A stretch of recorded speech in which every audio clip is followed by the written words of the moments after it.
¿Qué tal? Hablaremos de probabilidad estadística y sus fundamentos básicos. Primero que nada, ¿qué es probabilidad y qué es estadística? Probabilidad es la posibilidad de la mayor o menor ocurrencia de un suceso o evento determinado. Mientras que estadística es una ciencia la cual se encarga de ayudarnos a organizar y recopilar información, o datos, más precisamente. Entre sus conceptos básicos está probabilidad, mayor o menor posibilidad que ocurra un determinado suceso. O sea, el que pueda ocurrir un evento dado que cierta cantidad de veces ocurrió cierto resultado, lo cual por medio de la estadística se determina y se estudia porque es una complementación una de otra. En sí por separado tienen grandes utilizaciones o un uso muy extenso, más sin embargo, juntas se complementan unas a otras para poder dar resultados más concretos a partir de la información que nos arrojan estos. La estadística es una rama de las matemáticas encargada de recopilar y organizar datos. Estas, a su vez, tienen unos conceptos como viene siendo población, que es un conjunto de individuos sobre el que se va a estudiar una característica. O sea, si yo quiero realizar un estudio en una escuela, más específicamente en el salón de primer año, y analizar una característica especial de ese grupo, mi población viene siendo el grupo en sí. ¿Por qué? Porque es donde voy a realizar dicho estudio. Individuo dice unidad estadística que lo representa cada uno de los elementos. O sea, de este estudio que yo estoy realizando en ese salón de primer año, mi individuo sería cada uno de los niños a los que les voy a estudiar una característica en especial, pero no todos los niños de toda la escuela, sino solamente los niños de esa población que yo tengo, de ese grupo en específico. Mientras que muestra es un conjunto representativo de la población. O sea, de ese grupo que yo tengo y de esos individuos que son cada niño, mi muestra sería un conjunto de ellos, o sea, una cantidad determinada de niños. Por ejemplo, si tengo un salón de 30, agarro a 10 niños solamente para realizar un estudio. Y esto me va a arrojar un dato de alguna característica en especial que yo quiera estudiar, ya sea color de ojos, de cabello, estatura, peso. Y con esos 10 niños yo puedo hasta cierto punto generalizar y decir, ok, de estos niños el 50% están gorditos, el 10% están medianitos y el 40% son delgados. De esta manera yo puedo generalizar y decir, ok, todo el salón corresponde a estas características dado que tomé esa muestra. Es de donde voy a sacar datos generalizados sobre esa población que yo tengo. Pero ahí ya no entra en los otros salones, porque quizás en los otros salones no hacen tanto ejercicio o quizás comen un poquito más. Pueden existir otras variantes que no estoy analizando porque mi población es solamente los de primer año. Quizás por la edad, por las hormonas, por cualquier otra situación, pudiera ser diferente los resultados. Por lo que solamente si yo agarro un grupo de personas, no puedo andarlo cambiando, decir, con la información que me arrojó esto, puede ser equivalente a lo de este otro grupo de personas porque pueden tener lo mismo, cuando en realidad puede ser negativo. Y dato serían el valor o los valores que yo obtenga de esas muestras, o sea, los datos que voy recopilando. Si quiero tomar estaturas, ok, mis datos van a ser la estatura de cada uno de esos niños.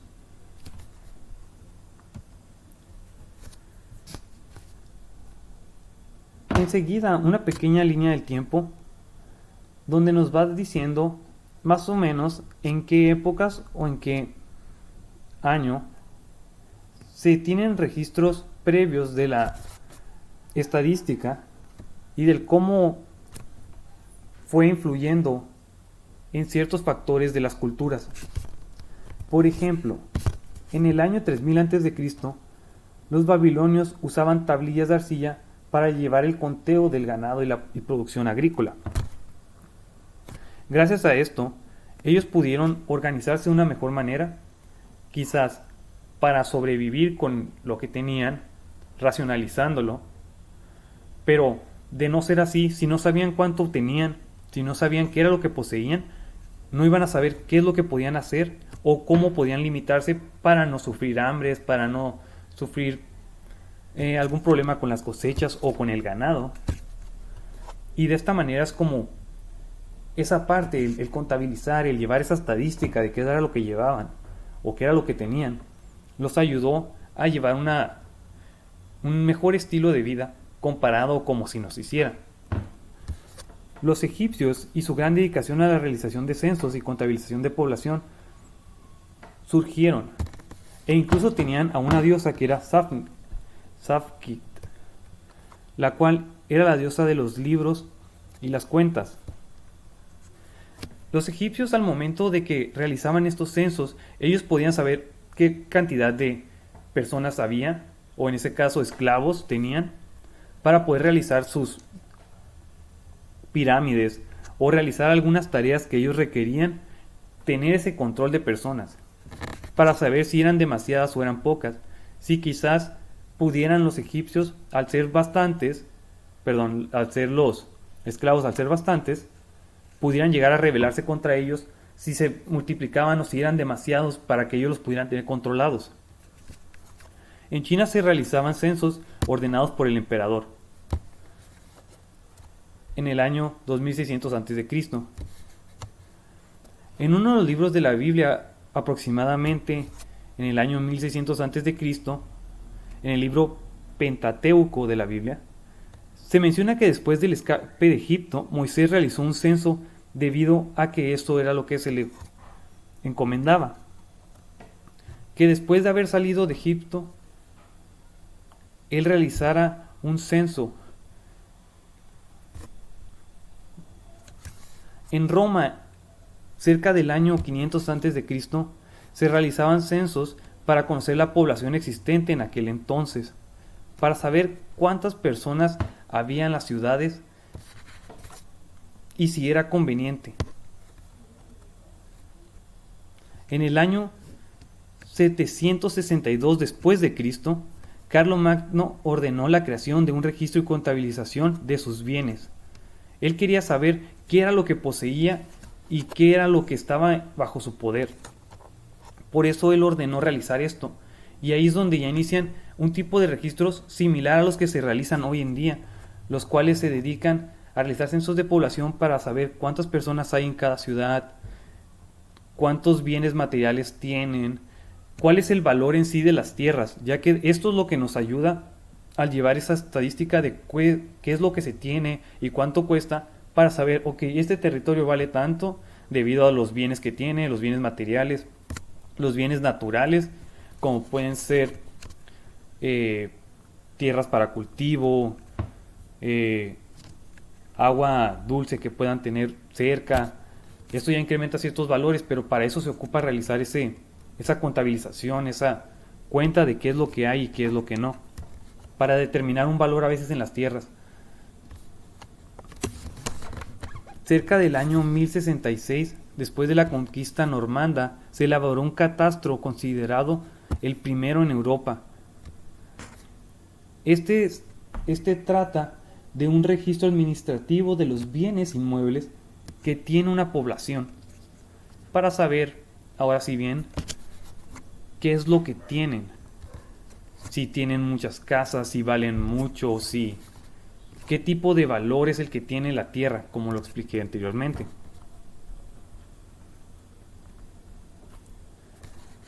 Cerca del año 1482, los reyes católicos ordenaron a Alonso de Quintanilla el recuento de fuegos hogares, que es algo similar a lo que se realizó después de la conquista normanda, para saber qué era lo que se poseía en esas tierras.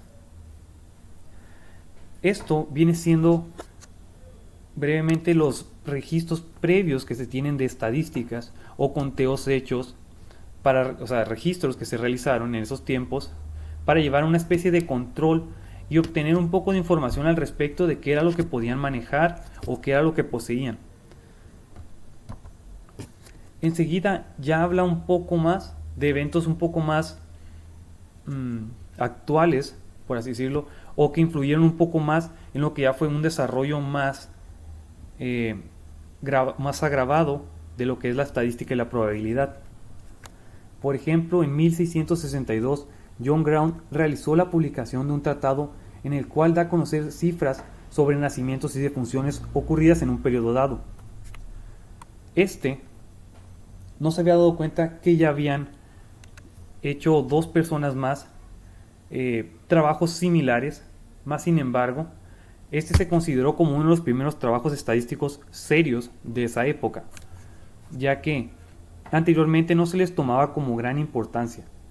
John Brown lo hizo en un periodo dado de tiempo, pero lo que hizo fue de gran importancia, ya que ayudó a dar como un entre a qué era lo que estaba afectando o sea, qué afectaba a los nacimientos, que hubiera más nacimientos, o sea, qué factores ayudaban a eso, y qué factores pudieran ayudar a la defunción o muerte de las personas de esas épocas, como pudieran ser algunas enfermedades, plagas, pestes, lo que pudiera afectar a la población para que no se desarrollara continuamente y ocasionara más muertes. En aproximadamente 1656 a 1742, Edmund Halley muestra la primera tabla de mortalidad. Ya fue un poco más específico y fue una tabla de cuántas muertes había en periodos dados de tiempo. Viene siendo en base al trabajo del sujeto anterior, John Brown, pero ya se enfocó en la mortalidad, que es en el hecho de que existan más muertes. Y en esta época, al mismo tiempo en París y Londres, fueron los inicios de lo que es la probabilidad y la estadística como se conoce hoy en día, pero ya no como ciencias separadas, la probabilidad y la estadística, sino como una en conjunto. En el siglo XVII, Pierre Fermat y Blaise Pascal consideraron los juegos de azar como algo muy importante en lo que viene siendo la probabilidad. Anteriormente se basaba en la probabilidad de que ocurriera algún evento, en algún tipo de brujería o misticismos que existían en esas épocas, de decir, si habían todos estos huesos de un cierto animal, era aproximadamente cerca del talón de un cierto animal, no puedo decir un dato exacto, pero ellos los utilizaban como si fueran dados y los aventaban y decían, ok, si caen en estas posiciones, esta es la probabilidad de que ocurra un evento. Claramente en ese tiempo se creían ese tipo de misticismos o magia para determinar la probabilidad de que llueva, de que cayeran tormentas, rayos, etc. Pero se dieron cuenta, Pierre Fermat y Blaise Pascal, que había un tipo de situaciones de probabilidad de que después de tantos quizás tiros caía en una determinada posición, y ellos se basaron a los juegos de azar, que ahí en ese tiempo ya pues había dados los cuales los aventaban y decían, ok, existe algún tipo de relación de que este número de eventos ocurra dado que esta cantidad de tiros se está dando. Y ahí empezó como a considerarse los juegos de azar como parte de la probabilidad. En el siglo XVIII, los juegos de azar obtuvieron popularidad y hubo quienes se interesaron un poco más y empezaron a desarrollar teorías para estos, para decir, ok, estos eventos son posibles por cierta cantidad de objetos, una cierta cantidad de veces, de una manera determinada. Empezaron a buscar lógica en esos juegos para poder determinar la manera de ganar. En 1713, el teorema de Bernoulli y la distribución binomial nos dice que la probabilidad de éxito de un evento, dado que se tienen tantos errores. Luego está en 1738 el teorema central del límite. En 1809 la teoría de errores. Enseguida, en el siglo XIX, Galton y Pearson hacen aportaciones importantes para pasar de la estadística deductiva a la inductiva, lo cual la estadística deductiva era la fase principal de la probabilidad, la cual arrojaba una cantidad de datos. Ok.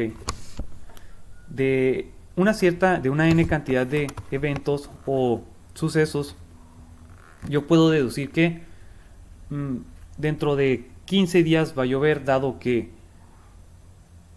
cada 30 días llueve y han pasado 15 días desde entonces. Pero al momento de que pasaron de la estadística deductiva a la inductiva, en la inductiva me dice más datos. De la misma información puedo obtener más datos. Puedo desglosar esa información todavía un poco más en base a lo que a la información que se ha presentado. Es como de una información general pasar a algo más específico.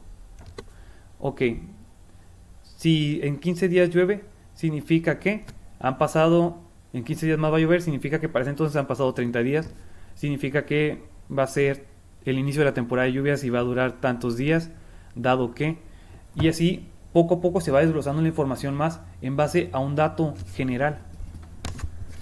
Y en el siglo XX comienza la denominada estadística moderna, que es la que utilizamos hoy en día.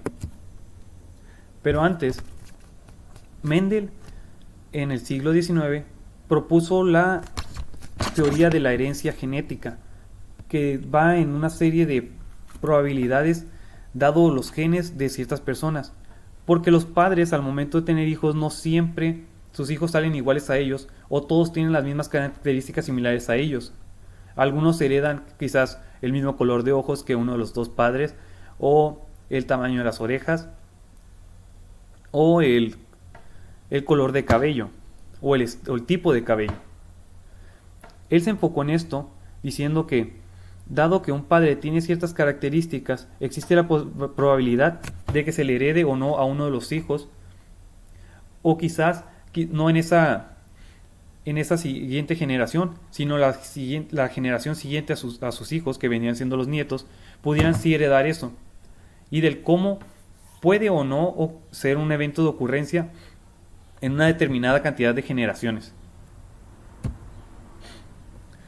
Los juegos de azar es de las cosas más sencillas o utilizadas para poder explicar la probabilidad y utilizar la estadística, dado que si vas recopilando ciertos datos, si empiezo a agarrar un mazo de cartas y empiezo a aventar cartas una tras otra y empiezo a recopilar la información de cómo van saliendo las cartas, cada cierta cantidad de cartas, supongamos que cada 5 cartas, yo anoto en una libreta, hago una lista de las cartas que salen, cada 5, y luego aplico datos de probabilidad para estimar cada cuánto es probable que me salga cierta carta, o qué carta me puede salir cada cierta cantidad de tiros o cartas dadas. Y esto me ayuda a hacer una comprobación de los datos que yo estoy formulando en fórmulas más generales al respecto, o que tengan que ver con probabilidad más enfocada a tal. Al igual que los lanzamientos de los dados tienen una cierta cantidad de posibilidades de que te toque una de las caras, pero eso en ese entonces, tiempo atrás, no era tomado como con gran importancia, debido a que decían, es la suerte, es esto, es el otro. Ponían quizás otras definiciones a lo que estaba ocurriendo y no lo miraban como que era la probabilidad de que te tocara eso cada cierta cantidad de tiros, lo cual ahora ya está demostrado. Por mi parte sería todo, y gracias.